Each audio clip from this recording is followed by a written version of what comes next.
देखते हैं। पिछला टॉपिक हमारा था वर्ण विचार, और वर्ण विचार में हमने स्वर और व्यंजन इन दोनों टॉपिक्स को बहुत ही बढ़िया ढंग से समझा। आज का टॉपिक है हमारा शब्द विचार, जिसमें हम शब्द भेद यानी कि शब्द की परिभाषा, शब्द कितने प्रकार के होते हैं, उनका वर्गीकरण कितने आधारों पर हुआ है, ये सब हम इस भाग में अध्ययन करेंगे। ठीक है, चलिए ध्यान देते हैं। सबसे पहला टॉपिक हमारा आता है शब्द। शब्द किसे कहते हैं, यानी कि शब्द की परिभाषा। शब्द की परिभाषा हम एकदम शून्य से लेकर चल रहे हैं। शून्य से लेकर चलने का तात्पर्य ये है कि अगर हम प्रत्यक्ष ढंग से ऊपरी आधार मान लेते हैं, सपोज हमने कहा कि हम एसआई लेवल पर लेकर एक ही बार चलें, तो बहुत बच्चों को कुछ हद तक बातें हमारी समझ में नहीं आएंगी। ठीक है, तो इसको दृष्टिगत रखते हुए हम एकदम शब्द भेद को या जो भी टॉपिक पढ़ाया जा रहा है एकदम शून्य बिंदु से उठाया जा रहा है। पिछले अध्याय में हमने वर्ण विचार को बढ़िया ढंग से समझ लिया था। अब हमारा शब्द भेद है। ध्यान देते हैं शब्द की परिभाषा। अभी तक हम शब्द की परिभाषा ये सुनते आए हैं कि अक्षरों के सार्थक मेल को शब्द कहते हैं, अर्थात दो या दो से अधिक अक्षरों के सार्थक मेल को शब्द कहते हैं। जरा आप ध्यान दीजिएगा कि शब्द की परिभाषा क्या होती है। एक या एक से अधिक वर्णों के सार्थक मेल को हम शब्द कहते हैं। एक या एक से अधिक वर्णों के सार्थक मेल को हम क्या कहते हैं, शब्द कहते हैं। अब आप लोग कहेंगे कि सर जी एक वर्ण कैसे शब्द हो सकता है। जरा ध्यान दीजिए, हमने कहा कि वह चूंकि एक वर्ण है, लेकिन अगर हम कह दें कि राम व श्याम, राम व श्याम, जरा बात को गौर कीजिएगा कि राम और श्याम दोनों को जोड़ने के लिए हमने व का प्रयोग किया है, और व का तात्पर्य यहाँ पे क्या हो रहा है, और हो रहा है। क्या हो रहा है, और।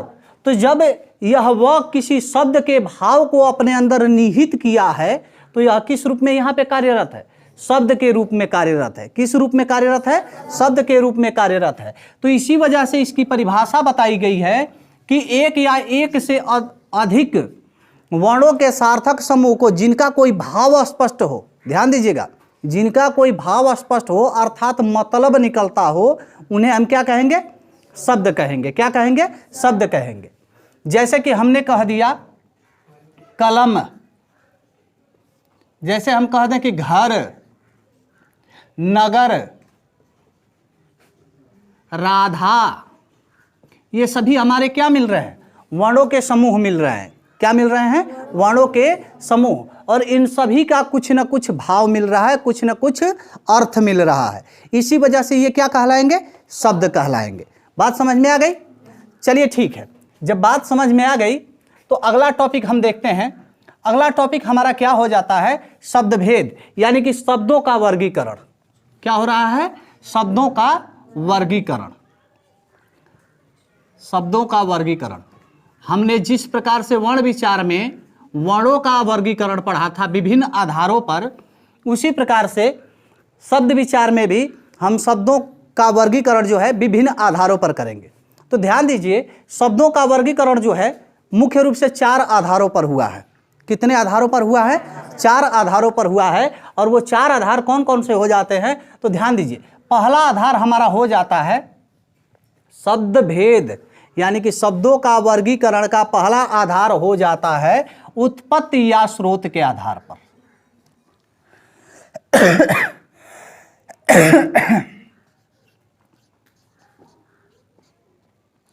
उत्पत्ति या स्रोत के आधार पर।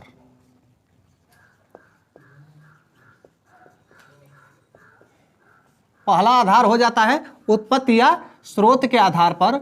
दूसरा आधार हो जाता है योग या रचना के आधार पर, योग या रचना के आधार पर।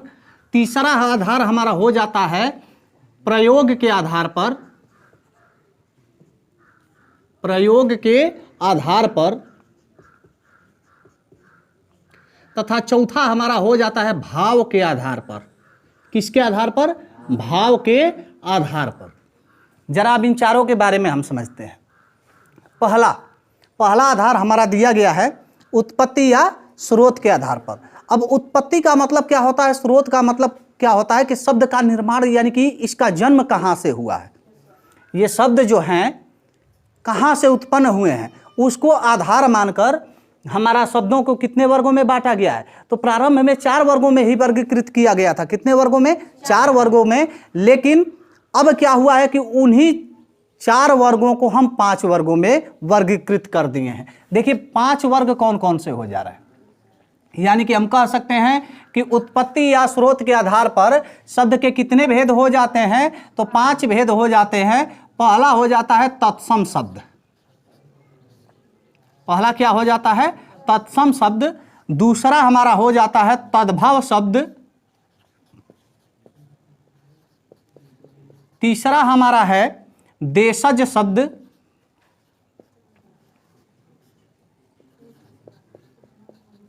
चौथा है विदेशज या फिर आगत शब्द। विदेशज या आगत शब्द। इसके पश्चात 5वां हमारा मिलता है संकर शब्द। क्या मिलता है? संकर शब्द। जरा ध्यान देंगे, अब इन 5 के बारे में समझ लेते हैं, तत्पश्चात हम अगले आधार पर पहुंचेंगे। देखिए तत्सम शब्द। पहले तो हम तत्सम का विश्लेषण करेंगे। तत्सम का मतलब क्या होता है, यानी कि तत्सम जो है हम कह सकते हैं तत् धन सम, अर्थात तत् मतलब उसके, तत् मतलब उसके, सम मतलब समान, उसके अर्थात किसके? संस्कृत के।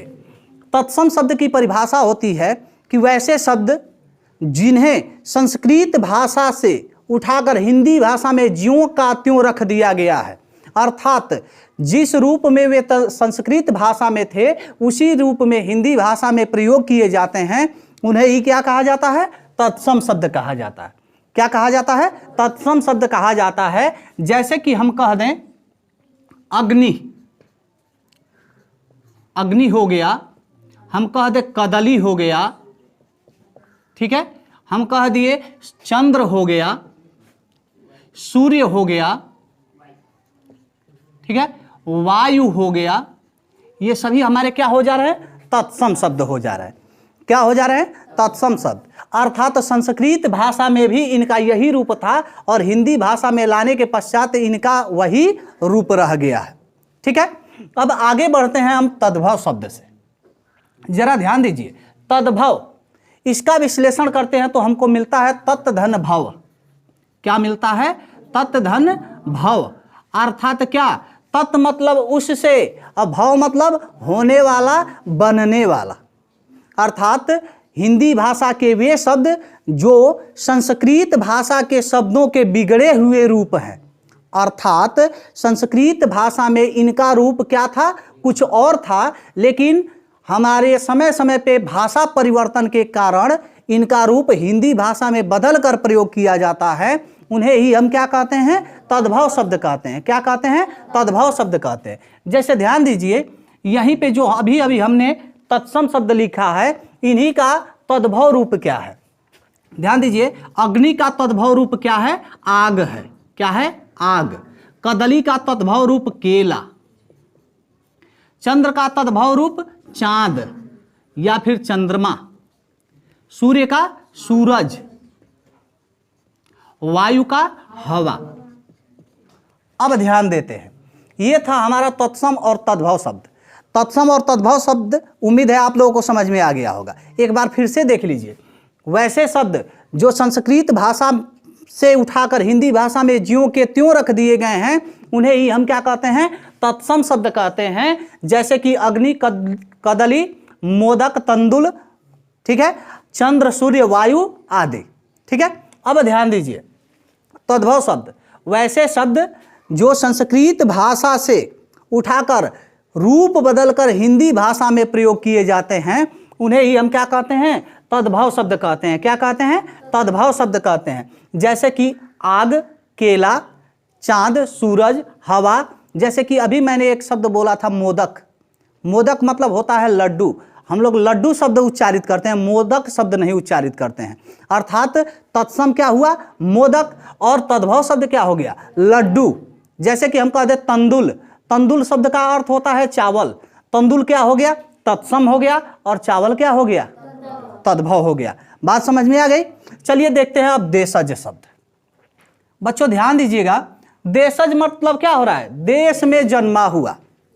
देश में जन्मा हुआ। और देश का तात्पर्य यहाँ पे क्या है?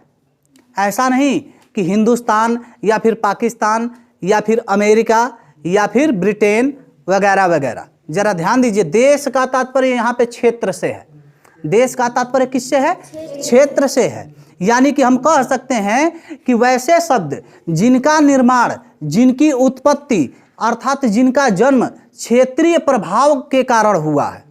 किसके कारण हुआ है? क्षेत्रीय प्रभाव। क्षेत्रीय प्रभाव का तात्पर्य है आम बोलचाल की भाषा से जिसका जन्म हुआ है। किससे जन्म हुआ है? आम बोलचाल की भाषा से। यानी कि वैसे शब्द जिनका जन्म आम बोलचाल की भाषा से हुआ है, क्षेत्रीय प्रभाव के कारण हुआ है, उन्हें ही हम क्या कहते हैं? देशज शब्द कहते हैं। क्या कहते हैं? देशज शब्द कहते हैं। जैसे कि मैं कह दूं थैला। क्या हो गया? थैला। जैसे मैं कह दूं कि गड़बड़। गड़बड़। मैं कह दूं पगड़ी। ठीक है। जैसे कि ढिबरी। क्या है? ढिबरी। जैसे कि खटिया। ठीक है। ये सभी शब्द हमारे क्या हैं?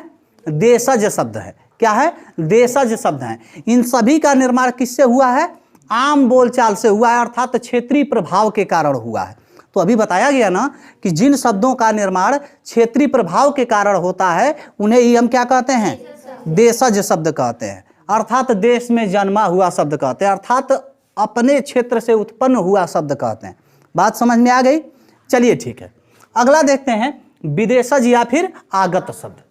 विदेशज यानी कि विदेशी, अर्थात दूसरी भाषा से लिया गया।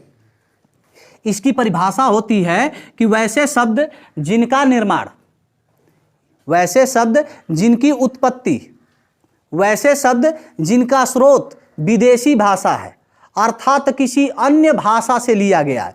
वैसे शब्द जो जिनकी मूल उत्पत्ति विदेशी भाषा है अर्थात किसी अन्य भाषा से लिए गए शब्दों को हम क्या कहते हैं? विदेशज शब्द कहते हैं। वैसे शब्द जो किसी विदेशी मूल से हैं और उन्हें हिंदी शब्दकोश में शामिल कर लिया गया है, उन्हें ही हम क्या कहते हैं? विदेशज शब्द कहते हैं। क्या कहते हैं? विदेशज शब्द कहते हैं। अब जरा ध्यान दीजिए कि कोई भी, जैसे कि उदाहरण देख लेते हैं उसके बाद से इस पर चर्चा करते हैं। जैसे मैं कह दूं रेलगाड़ी, सॉरी रेल। क्या मैं कह दूं? रेल। जैसे कि मैं कह दूं लैंप। क्या कह दूं? लैंप। जरा बताइए रेल किस भाषा का शब्द है भाई? अंग्रेजी भाषा का शब्द है। किस भाषा का शब्द है? अंग्रेजी भाषा का। और रेल का तात्पर्य क्या होता है? पटरी। रेल का तात्पर्य क्या होता है? पटरी। ठीक है। अब ध्यान दीजिए लैंप। लैंप किस भाषा का है? विदेशी भाषा का ही है ना, अंग्रेजी भाषा से लिया गया है। जैसे कि मैं कह दूं कप्तान। क्या मैं कह दूं? कप्तान। जैसे आगे कह दिया जाए आपका अस्पताल। जैसे कि कह दिया जाए नोट। जरा ध्यान दीजिएगा यहां पे, ये सभी विदेशी भाषा के शब्द है अर्थात आगत शब्द है, अर्थात विदेशज शब्द है। बात समझ में आ गई? ध्यान दीजिए यहां पे विदेशी भाषा के शब्द जो हैं हिंदी शब्दकोश में कैसे शामिल किए जाते हैं। क्या होता है कि जब कोई शब्द बहुत से लोग प्रयोग करने लगते हैं अर्थात उसका सर्वाधिक प्रयोग किया जाने लगता है, लोग अधिक से अधिक उसी शब्द का बोलचाल करना शुरू कर देते हैं, तो उसे उठाकर हिंदी शब्दकोश में क्या कर दिया जाता है? शामिल कर दिया जाता है। अब ध्यान दीजिए अगला टॉपिक है हमारा संकर शब्द। संकर शब्द किसे कहते हैं? तो दो अलग अलग भाषाओं के दो शब्द मिलकर अगर एक नया शब्द निर्माण करते हैं तो उस नए शब्द को हम क्या कहेंगे?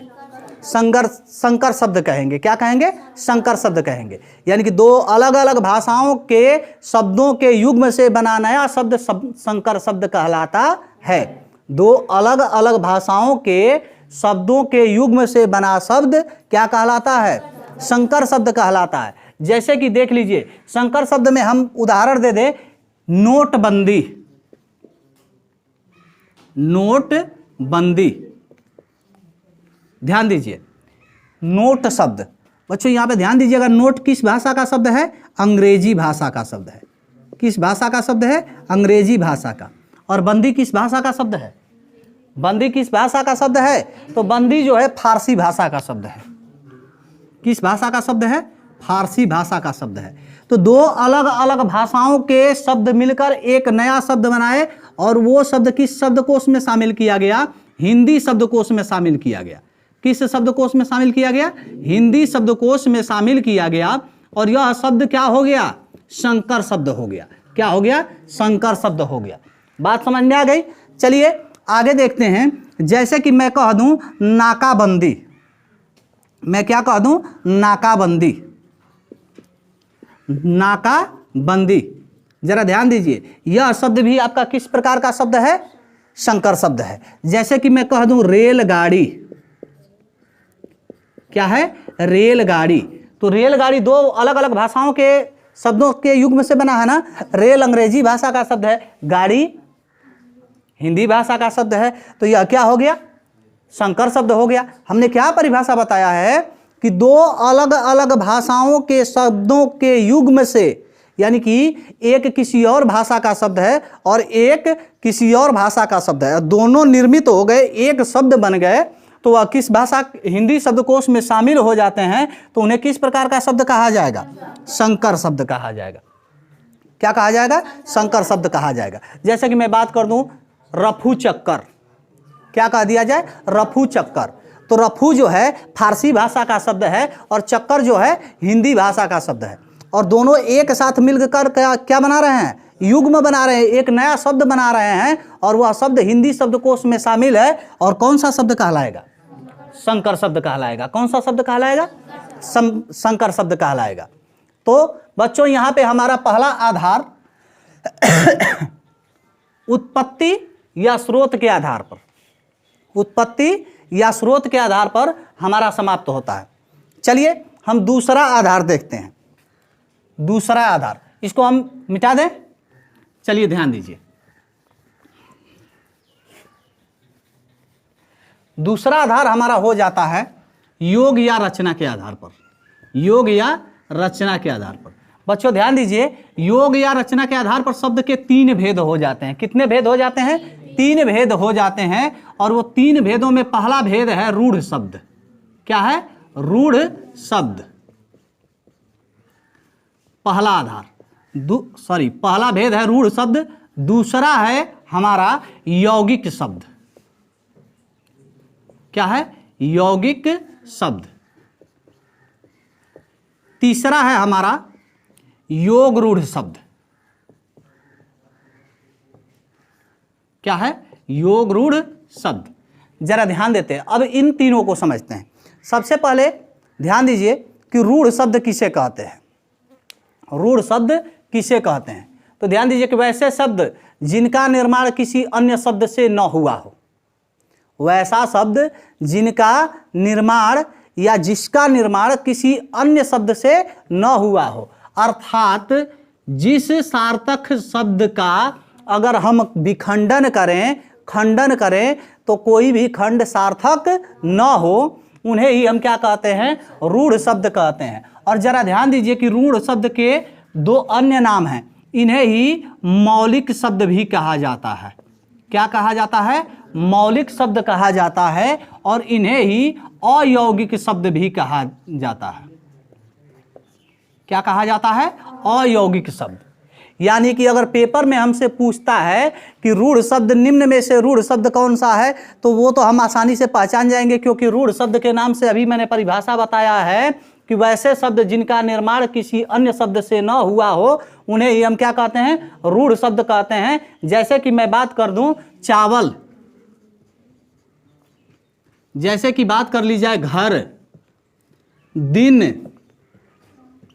मुंह, ठीक है, मुंह। उसके बाद से हम बात कर ले आगे, इसी में दो चार उदाहरण और देख लेते हैं। जैसे कि मैं कह दूं शिक्षा, क्या है, शिक्षा, पुत्र, ठीक है, पत्र, ठीक है। ये सभी शब्द हमारे किस प्रकार के शब्द हैं, रूढ़ शब्द है। तो ध्यान दीजिएगा, अगर कह दे कि निम्न में से रूढ़ शब्द कौन सा है, तब तो हम आसानी से पकड़ लेंगे। लेकिन वहीं पे अगर हमसे कह दे कि निम्न में से मौलिक शब्द कौन सा है या अयौगिक शब्द कौन सा है, तो आपको ध्यान रखना है कि रूढ़ शब्द को ही मौलिक शब्द या फिर अयौगिक शब्द कहा जाता है। रूढ़ शब्द को ही मौलिक शब्द या फिर अयौगिक शब्द कहा जाता है। ध्यान दीजिए। अब चलते हैं दूसरे भेद पे, यौगिक शब्द।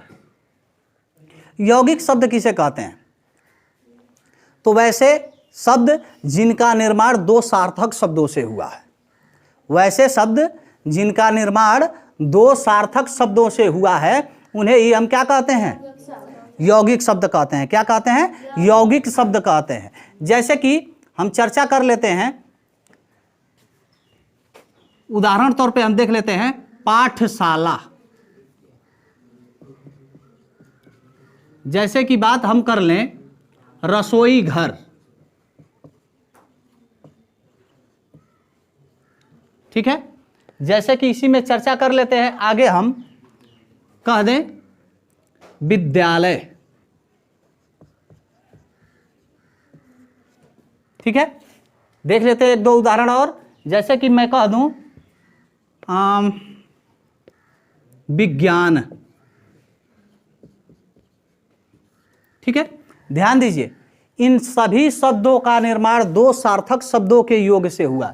जैसे कि पाठशाला की चर्चा कर ले तो पाठ और शाला दो सार्थक शब्दों के योग से बना है पाठशाला। रसोई और घर दो सार्थक शब्दों के योग से बना है रसोई घर। उसी प्रकार विद्यालय, विद्या और आलय दो सार्थक शब्दों के योग से बना हुआ है। और विज्ञान, विधन ज्ञान अर्थात विशेष ज्ञान। बात समझ में आ रही है? तो यह क्या हो गया? हमारा यौगिक शब्द हो गया, ठीक है। चलिए चर्चा करते हैं योग रूढ़ शब्द पर। योग रूढ़ शब्द किसे कहते हैं? तो वैसे यौगिक शब्द, जरा ध्यान दीजिए, योग रूढ़ शब्द भी यौगिक शब्द ही होते हैं, ठीक। तो वैसे यौगिक शब्द जिनका अर्थ विशेष हो जाता है, वैसे यौगिक शब्द जिनका अर्थ क्या हो जाता है? विशेष हो जाता है। विशेष हो जाने का तात्पर्य क्या है? उनका कोई एक विशेष मतलब हो जाता है और परंपरा के अनुसार उसी अर्थ के भाव में वो क्या हो जाते हैं? चलते रहते हैं। उन्हें ही हम क्या कहते हैं? योग रूढ़ शब्द कहते हैं। जैसे कि मैं बात कर लूं एक दंत, एक दंत। बच्चों इसका अर्थ निकालिए। एक दंत अर्थात एक दांत वाला। और एक दंत किसे कहा जाता है? तो गणेश जी को। किसे कहा जाता है? गणेश जी को, ठीक। एक दंत दो सार्थक शब्दों से बना है। एक और दंत दो सार्थक शब्दों के योग से बना ना, लेकिन इसका अर्थ विशेष हो गया ना, तो यह क्या हो जाएगा? योग रूढ़ हो जाएगा। क्या हो जाएगा? योग रूढ़ हो जाएगा। जैसे कि हम बात कर लें नीलकंठ, नीलकंठ, जरा ध्यान दीजिए, ऐसे नीलकंठ, जरा ध्यान दीजिए। नीला और कंठ दो शब्दों से बना है, लेकिन इसका भी अर्थ विशेष हो जाता है। नीलकंठ हम किसे कहते हैं? तो शिव को। किसे कहते हैं? शिव को। भाई इसका भी विशेष अर्थ हो गया ना। जब विशेष अर्थ हो गया तो यह क्या हो जाएगा? योग रूढ़ हो जाएगा। क्या हो जाएगा? योग रूढ़ हो जाएगा। जैसे कि बात हम कर ले दशानन, दशानन, दस और आनन। दस का तात्पर्य क्या होता है? 10 संख्या। और आनन का तात्पर्य क्या होता है? सिर। आनन का तात्पर्य क्या होता है? सिर। यानी कि 10 सिर वाला। अर्थात कौन है भाई? तो रावण। कौन है? रावण। तो इन सभी शब्दों के अर्थ विशेष होते जा रहे हैं ना। तो यही परिभाषा बताई गई है ना कि वैसे शब्द जिनका निर्माण दो सार्थक शब्दों से हुआ है और साथ ही साथ उनका अर्थ जो है विशेष हो गया है, क्या हो गया है, विशेष हो गया है, उन्हें ही हम क्या कहते हैं, योग रूढ़ शब्द कहते हैं। क्या कहते हैं, योग रूढ़ शब्द। चलिए, तो दूसरा आधार भी मेरे ख्याल से क्लियर हो गया होगा। दूसरा आधार स्पष्ट हुआ। अगर दूसरा आधार स्पष्ट हो गया तो चलिए चलते हैं हम तीसरे आधार पर। तीसरा आधार हमारा क्या है भाई, तो तीसरा आधार है हमारा प्रयोग के आधार पर। तीसरा आधार हमारा क्या है, तो तीसरा आधार हमारा है प्रयोग के आधार पर। यानी कि शब्दों का प्रयोग हम किस किस प्रकार से करते हैं, उस प्रयोग के आधार पर शब्द के भेद बताए गए हैं। और प्रयोग के आधार पर शब्द के दो भेद बताए गए हैं। कितने भेद बताए गए हैं, दो भेद बताए गए हैं। और दो भेद कौन कौन से हैं, तो पहला है विकारी शब्द,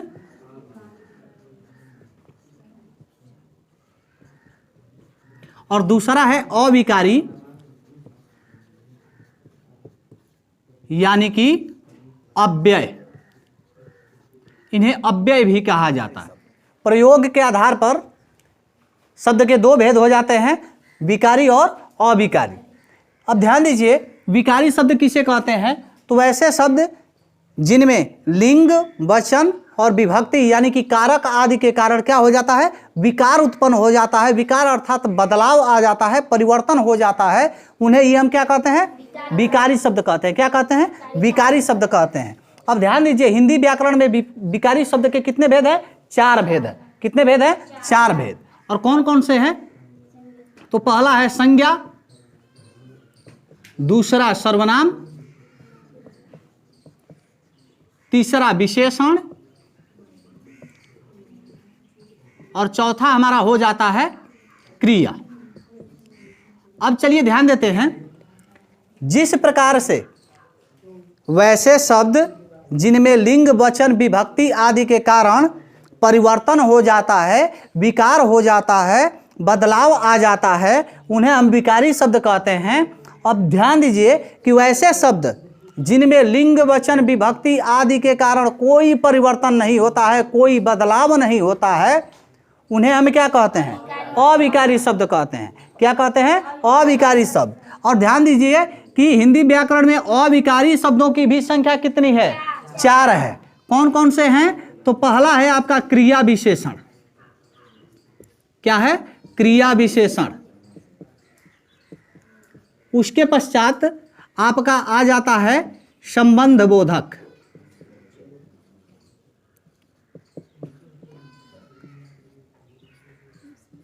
फिर क्या आता है, समुच्चय बोधक।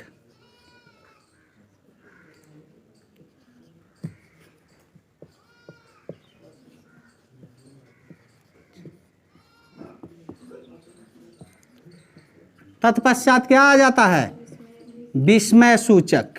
क्या है, विस्मय सूचक।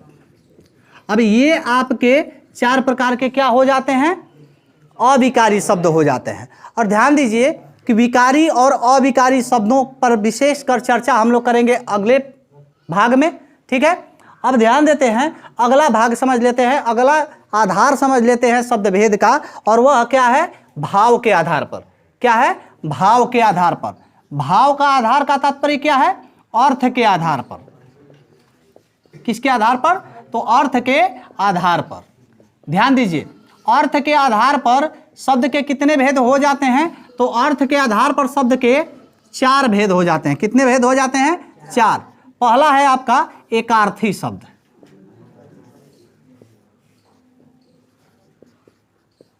पहला क्या है, एकार्थी शब्द। वैसे शब्द जिनका सिर्फ एक ही अर्थ होता है, एक ही भाव होता है, एक ही मतलब होता है, उन्हें हम क्या कहते हैं, एकार्थी शब्द कहते हैं। क्या कहते हैं, एकार्थी शब्द कहते हैं। जैसे कि मानव, सतीश, मानव। मानव का एक ही अर्थ होता है ना, क्या होता है, मनुष्य। मानव का कुछ और तो अर्थ नहीं ना होता है। तो यही कहा गया ना कि वैसे शब्द जिनका केवल एक ही मतलब होता है, एक ही भाव होता है, एक ही अर्थ होता है, उन्हें ही हम क्या कहते हैं, एकार्थी शब्द कहते हैं। जैसे कि मैं कह दूं अपराध, तो अपराध का तात्पर्य एक ही है ना भाई। अपराध का मतलब क्या, गलती। ठीक है, अपराध का मतलब अपराध, कुछ और तो होगा नहीं। जैसे कि मैं कह दूं आपके समक्ष कि प्रणाम। प्रणाम, प्रणाम का एक ही तात्पर्य है, क्या? अभिवादन। प्रणाम का तात्पर्य क्या है? अभिवादन, मतलब एक ही है ना। तो यही परिभाषा में बताया गया है ना कि वैसे शब्द जिनका सिर्फ एक ही अर्थ होता है, एक ही भाव होता है, एक ही मतलब होता है, उन्हें ही हम क्या कहते हैं? एकार्थी शब्द कहते हैं। क्या कहते हैं? एकार्थी शब्द कहते हैं। जैसे कि हम कहते हैं आत्मा। अब आत्मा शब्द का तो एक ही तात्पर्य होगा, हमारे अंदर जो मौजूद है, बैठकर जो बोल रहा है, वही ना, इसके अलावा तो कुछ और होगा नहीं। ठीक है, चलिए दूसरा हम देखते हैं भेद क्या हो जाता है। अनेकार्थी शब्द। क्या हो जाता है? अनेकार्थी शब्द। अनेकार्थी शब्द किसे कहते हैं? तो एकार्थी का मतलब हो गया एक अर्थ वहन करने वाला, एक अर्थ लेकर चलने वाला, जिसका केवल एक ही अर्थ हो। लेकिन अनेकार्थी का मतलब क्या हो गया? वैसा शब्द या वे शब्द जिनके एक से अधिक मतलब होते हैं, उन्हें क्या कहा जाता है? अनेकार्थी शब्द कहा जाता है। जैसे कि मैं बात कर लूं, अभी कह दूं रस। रस, रस शब्द का अर्थ क्या हो जाता है? ध्यान दीजिए, रस का अर्थ हो जाता है आनंद। क्या हो जाता है? आनंद। और एक और अर्थ हो जाता है रस का, वो क्या होता है भाई? शरबत। क्या होता है? शरबत, जिसको जूस कहा जाता है। ठीक है, जैसे कि आगे मैं कह दूं वार। वार, वार मतलब क्या हो जाता है? दिन, दिवस। और वार का मतलब हो जाता है प्रहार। क्या हो जाता है? प्रहार, किसी के ऊपर प्रहार करना। ठीक है, आगे देख लेते हैं। जैसे कि मैं कह दूं हार। एक हार का तात्पर्य हो जाएगा पराजय। क्या हो जाएगा? पराजय। जैसे कि मैं कह दूं कि भारत ने पाकिस्तान को हरा दिया। ठीक है, पाकिस्तान भारत से क्या हो गया? हार गया। तो हार का तात्पर्य क्या हो गया? पराजय। लेकिन यहीं पे मैं कह दूं कि सीता जी ने स्वयंवर के समय धनुष भंग होने के पश्चात राम को हार पहनाया। राम को क्या पहनाया? हार पहनाया। शब्द वही है, अब मतलब क्या हो गया? माला। क्या हो गया? माला। तो इस प्रकार से हार शब्द किस प्रकार का शब्द हो गया? अनेकार्थी हो गया। जैसे कि मैं बात कर लूं कर की। कर, कर का मतलब हो जाता है हाथ। क्या हो जाता है? हाथ। और इसी कर का मतलब हो जाता है एक टैक्स। क्या हो जाता है? टैक्स, कर भरना। ठीक है, जिसको हम कह सकते हैं लगान। क्या कह सकते हैं? लगान। तो बात समझ में आ गई अनेकार्थी शब्द की, कि वैसे शब्द जिनका एक से अधिक मतलब होता है, एक से अधिक भाव होता है, उन्हें क्या कहा जाता है? अनेकार्थी शब्द कहा जाता है। चलिए अगला देखते हैं, अगला भेद क्या है भाई? तो अगला भेद हो जाता है समानार्थी। समानार्थी शब्द, जिसे हम पर्यायवाची शब्द के नाम से जानते हैं। समानार्थी शब्द जिन्हें किस नाम से जाना जाता है? पर्यायवाची शब्द के नाम से जाना जाता है। ध्यान दीजिए, अब यहाँ पे एक शब्द नहीं रहेगा, एक से अधिक शब्द रहेंगे। एक शब्द नहीं रहेगा, एक से अधिक शब्द रहेंगे। यानी कि हम कह सकते हैं कि दो या दो से अधिक वैसे शब्द जिन सभी का मतलब समान होता है, भाव समान होता है, उन्हें ही क्या कहा जाता है? एक दूसरे का समानार्थी या फिर पर्यायवाची शब्द कहा जाता है। जैसे कि ध्यान दीजिए, मैं कह दूं अग्नि। अग्नि, अब ध्यान दीजिए, अग्नि का अन्य भी नाम है ना, इसी को हम आग कह सकते हैं, पावक कह सकते हैं, अनल कह सकते हैं। ये सभी इस अग्नि का नाम है ना, तो ये सभी अग्नि के क्या हो गए? समानार्थी हो गए या पर्यायवाची हो गए। ठीक है, जैसे कि अभी हम बात कर लें फूल की। फूल को हम पुष्प कहते हैं। ठीक है, सुमन कह सकते हैं। ठीक है, कुसुम कह सकते हैं। ठीक है, ये सभी हमारे क्या हो जाएंगे? फूल के समानार्थी या पर्यायवाची हो जाएंगे। ठीक है, अब चलिए अगला आधार देख लेते हैं, सॉरी आधार नहीं, अगला भेद देख लेते हैं भाव के आधार पर, अर्थ के आधार पर। तो अगला भेद हो जाता है हमारा विपरीतार्थक यानी कि विलोम शब्द। क्या है? विलोम शब्द। विलोम शब्द किसे कहते हैं भाई? तो वैसा शब्द युग्म जिसमें एक शब्द के विपरीत भाव देने वाला दूसरा शब्द हो। अर्थात यहाँ भी एक से अधिक शब्द रहेंगे, दो ऐसे शब्द जो एक दूसरे के विपरीत भाव प्रकट करते हों, एक दूसरे का उल्टा मतलब देते हों, उन्हें ही क्या कहा जाता है? विलोम शब्द कहा जाता है। जैसे कि हम बात कर लें, हम कहें कि आगमन, क्या कहें? आगमन। और आगमन का मतलब क्या? आना। आगमन का मतलब क्या? आना। तो इसका विपरीत अर्थ क्या होगा भाई? जाना। यानी कि क्या हो जाएगा? प्रस्थान। क्या हो जाएगा? प्रस्थान। जैसे कि हम कह दें उत्थान, क्या हो गया? उत्थान। उत्थान का मतलब क्या होता है भाई? उन्नति, विकास। ठीक है, तो उत्थान का क्या हो जाएगा? विकास करना होता है मतलब, तो अब उसको गिराना मतलब होगा ना अविकास। ठीक है, यानी कि क्या हो जाएगा? पतन। क्या हो जाएगा? पतन। जैसे कि हम बात कर लें पाप, क्या हो गया? पाप। तो पाप के विपरीत अर्थ वाला क्या होगा? पुण्य। क्या हो जाएगा? पुण्य। ठीक है, चलिए एक और देख लेते हैं। जैसे कि हम कह दें लघु, क्या कह दें? लघु। तो लघु का क्या हो जाएगा? लघु का मतलब होता है छोटा, तो इसका क्या होगा विपरीत अर्थ? बड़ा होगा ना। और बड़ा का लघु के समक्ष कौन खड़ा होगा? तो गुरु। क्या हो जाएगा? गुरु। बात समझ में आ गई? चलिए ठीक है, तो ध्यान देते हैं। ये था हमारा आज का टॉपिक, शब्द व शब्द भेद, शब्दों का वर्गीकरण। और मुझे उम्मीद है कि आपको मेरी बात और जो जानकारी दी गई है वह समझ में आई होगी और आप ध्यान रखेंगे। और इससे संबंधित किसी भी वनडे एग्जाम में, प्रतियोगी परीक्षा में कहीं से भी प्रश्न आता है तो मुझे उम्मीद है कि आप उन प्रश्नों को गलत नहीं करेंगे। और वीडियो वाले बच्चों से कहना है कि अगर आपको वीडियो अच्छी लगी हो तो आप वीडियो को लाइक करें, कमेंट सेक्शन में कमेंट जरूर करें और अपने दोस्तों तक इस वीडियो को शेयर करें। जय हिंद।